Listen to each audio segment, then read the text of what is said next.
What you're looking at here is a box of cardboard that the worms I received recently were shipped in. This was like the packaging material. All good bedding stuff that can be used, and it will be used today in the feeding of the worms that came in that packaging. I've also got enough food here, hopefully enough, to go around for 2 bins. The 2 bins I'm looking to feed, I already hinted at which one of them is the one of the newest bins that I've got, which is at this point, I guess, geez, how long has this one been around? It was about maybe 5 days old when I fed it, which was kind of its first feeding, and now 11 days later, it's probably ready for some new food. It's the African nightcrawlers from Northeast Worms, and another African nightcrawler system of mine, which is at this point tracking as my oldest worm bin, is the, I believe, 132 or so days old now. Also African nightcrawlers, supposedly, I always put that in air quotes because if you compare the appearance of these, they're nothing alike. My African nightcrawlers that I've had here for some time now are pretty small, and who knows, they might be African nightcrawlers, but they don't have that impressive big look like the ones I got from Northeast Worms. I'm going to get these up onto the bench today, give them some food, see how they're doing, and shouldn't be anything out of the ordinary today, but you never know. So here in the older bin, we've been going really easy on the application of certain types of slow composting materials in the hopes that at some point soon the worms will be able to take all the remaining lingering bits of leftovers and stuff in the bin and convert them all to castings. So there's obviously good amounts of that stuff littering the top surface, and I would think it's the same as you go through the material. If you grab just a chunk of it, I suppose, just to get a sense of it, it's almost every piece that I touch crumbles into smaller bits that look much the same. Here and there you've got a little floaty piece of food perhaps, or a chunk of unbroken down bedding.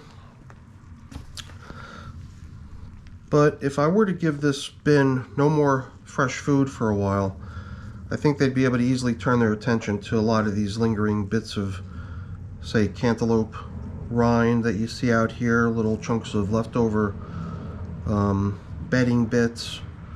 A lot of the bedding bits that are still remaining are the parts of the leaves that are the toughest, which are the little stems. You know, there's plenty of them here that are still in much better shape. This stuff will all gradually break down, but I try to administer as little of that sort of stuff later in the bin's life cycle as possible to try to really limit the materials that are going to take forever to break down.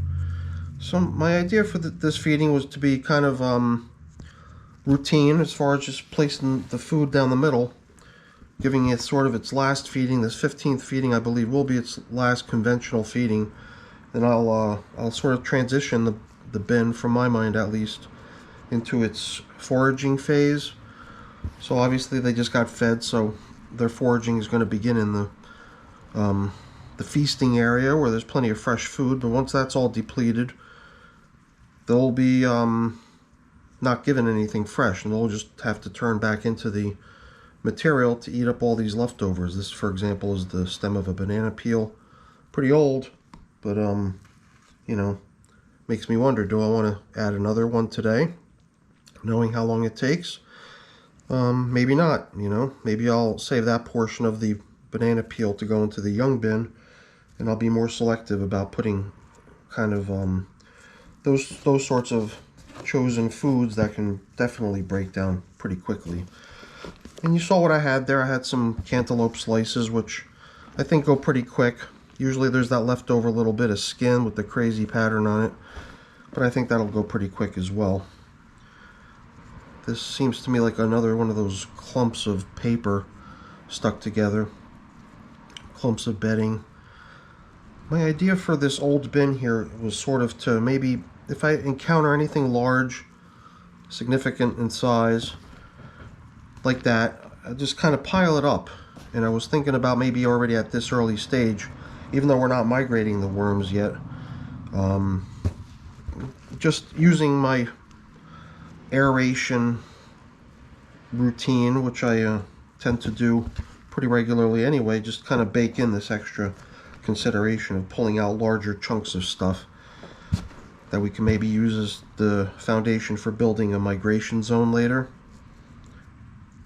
Kind of leaving the material to be consisting much more of tiny leftover fragments versus big chunks of anything. So yeah, we're kind of making our way down to the middle of the bin at this point, which is where the last feeding was administered 11 days ago. So they're in here in force, whittling down whatever they were given, but from what I remember, they were all really leafy type, soft things that they were given last time. Stuff that you wouldn't expect to find leftovers of. So, looks like they've done a really nice job. All they've left behind is really just a big mound of castings down the center here. There's a little plant that was trying to grow. There's a good number of worms in the system here. I'm thinking at the end, when it comes time to separate these worms from their beautiful castings, that maybe these worms amount to enough of a population to be spread out across 2 new bins. That was kind of my little brainchild. A chunk of corn like this, pick it out as long as I'm handling it right. Really leave what's behind, everything that I've kind of very roughly gone through, taking all these larger chunks of slow composting materials out. I guess we'll leave ourselves a little pit here in the middle to administer today's feeding, which I guess will maybe even make it a little I don't know. Here we go. We'll definitely focus on giving materials that will probably break down quite fast. So all these all these melon chunks, there's a good amount of melon remaining on here, it seems. You know, all this really fine particle matter just came out of the bottom of the freezer bag. This stuff's all going to go 1, 2, 3.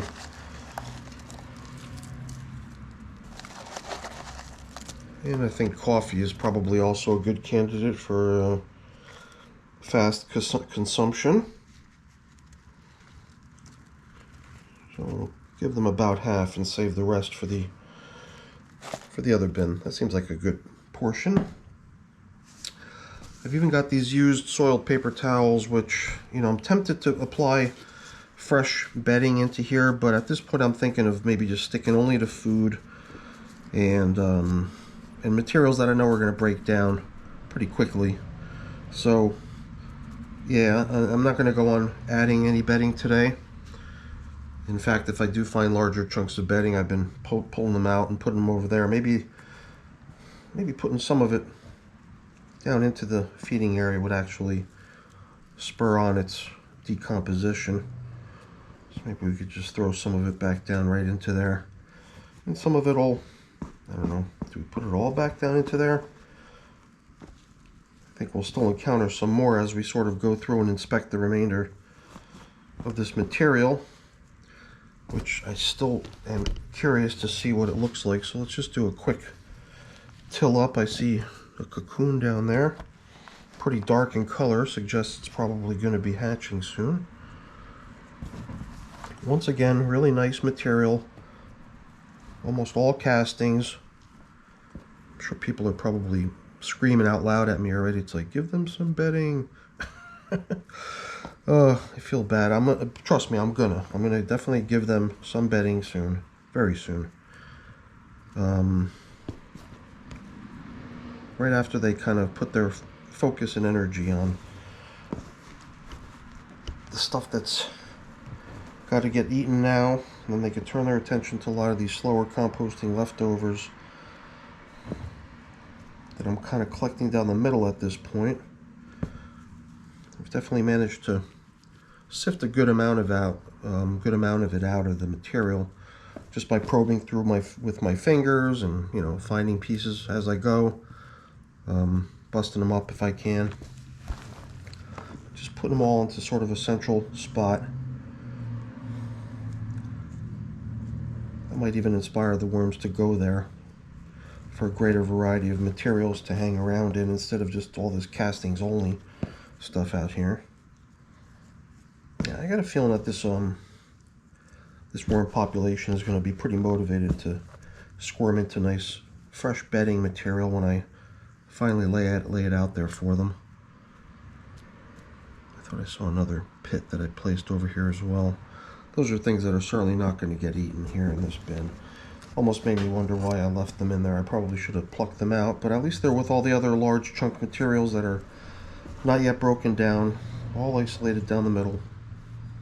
Put it where we hope to see the most action, breaking stuff down. Worms nibbling away their leftovers. Alright, I don't even know how much time I've spent here, but it feels like I've spent way too much time here. Definitely an interesting bin. It always seems like there's a good number of worms hanging out in it. So I just wanted to kind of get that sense that I had actually tilled through the majority of it. But you know what? Going forward, I could always do the same thing next time. I could always try to go in here, see how the materials look in, see if I can find chunks of it that are clumped up that need to be broken apart. Pick out any large stuff, collect them together. See what I could do to try to drive this batch of castings to harvest quickly. So let's just, what else do we have here? A few other little bits and pieces of things. Yeah, let's get things kind of covered back up here and leveled off. Definitely lots of worms in this container, that's for sure. Look at them all. They're everywhere. So I've definitely spread them out a lot. I've totally tilled up and disrupted their material. So it is what it is. Alright, bon appetit, wormies. Back to your work of eating up my kitchen scraps. They're doing a great job. I don't think it's going to take much to let this bin sort of forage out at this point, which is what I'm going to start treating this as. Is a bin that's foraging, where they're not being given fresh food. All they're being expected to do is just whittle down everything that remains in the bin. And there's plenty of it, as you saw, scattered throughout, and now a lot of it centralized into the middle. So this should be a fun bin to keep track of going forward. So officially foraging now. That was the last feeding, its 15th feeding. So let's put this one away and go get the other bin that's got the African nightcrawlers in it. Alright, I'm glad I got to take care of all that. That was really kind of my to-do list as far as that last bin was concerned, was to kind of be able to go through all the material, inspect it thoroughly, and kind of help air it all out. It all seems like it's in great shape. I really wanted to get into that centralization of all the leftovers too, so I'm glad I got that taken care of in here. I mean, in that other bin. In here, what are my goals? In here, I guess I already explained, I have got all the packaging material that these worms were shipped in that I'd like to use up. So I think that'll be my goal for this bin, is to use all that stuff as bedding for the feeding. Lots of castings all over the place. I can see some worms hanging out on top. This is definitely a traffic riddled spot. It's one of my few bins that's got plastic coverings. That bubble wrap that I just removed, you saw, is a little departure from what most of my bins are doing these days, which is just running paper and cardboard coverings. And we'll switch to that in here as well pretty soon, once I feel that the material has kind of its own ability to hang on to its moisture and not dry out too quickly on its own. There is a lot of little fast-moving flying, I believe they're flying insects. They take off if you really, a lot of them just maybe don't fly.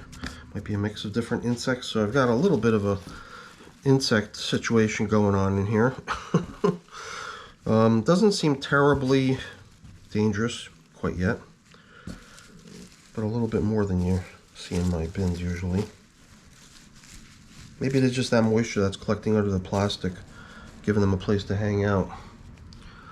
So a bin that's, you know, just a couple weeks old, 2.5 weeks old or so, is clearly going to show signs of a lot of the big chunks of cardboard and materials that you used to build the bin with.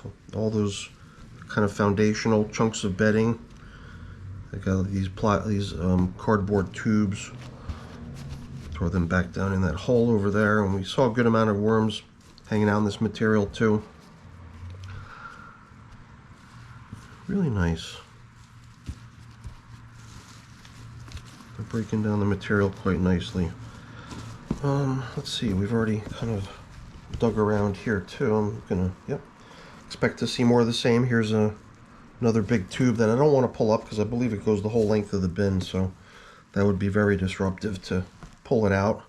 I can still peek around it all. I really like the moisture level everywhere. It's kind of perfect. I guess now that I'm in the middle, which is where the feeding would have been applied 11 days ago, maybe you would expect to see a little added moisture just based on the types of foods that I usually feed. Offhand, I don't recall what I was feeding with 11 days ago. Chances are we're not going to see much, if anything, of leftovers of that. There's another one of these big tubes. And break it apart a little bit if we can. Blend it all in. So yeah, you can see this bin's got tons and tons of nice bedding. And as far as the fresh food that was added in here about a week and a half ago, I don't see any sign of it whatsoever. So this is kind of a timely feeding as far as I could tell for these little guys. They were probably ready for some fresh food. So I'm opening a pretty good size hole, because you saw what I wanted to dump in there, all of this. Let me try to go a handful or two at a time.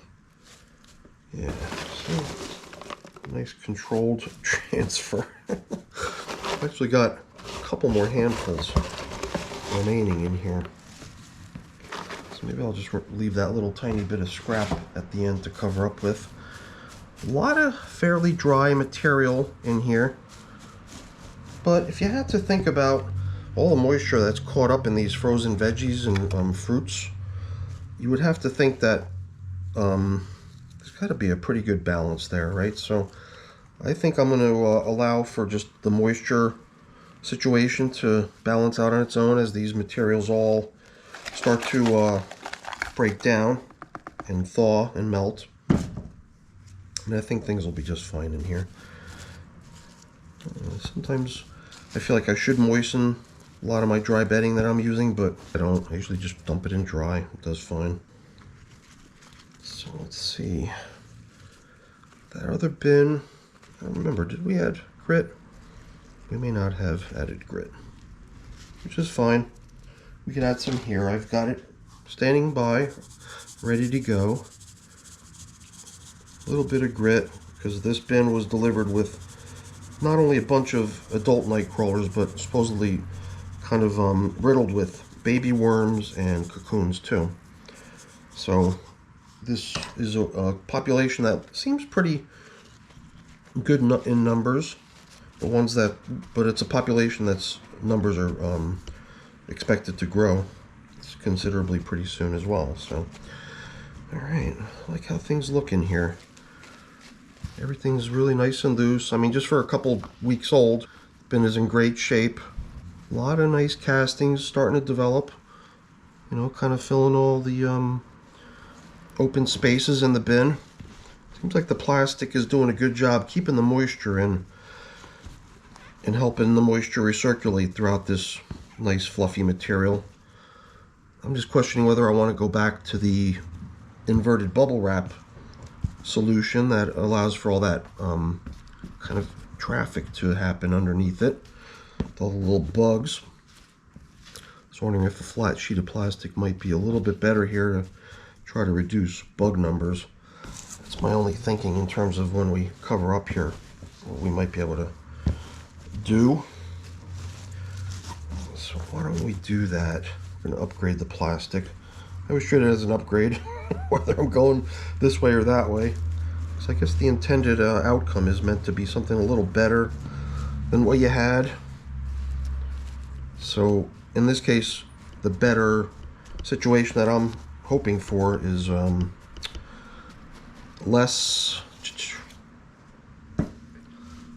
bug traffic. So now let's use this paper towel here to clean out my little kitchen scraps bowl, usually my collection thing for coffee. And you know what? We had a good amount of worm traffic out there on the top, didn't we, when we came into here? Because the worms were really doing a number on that piece of newspaper, which at this point might only be a few weeks old, but shows serious signs of decay and breakdown.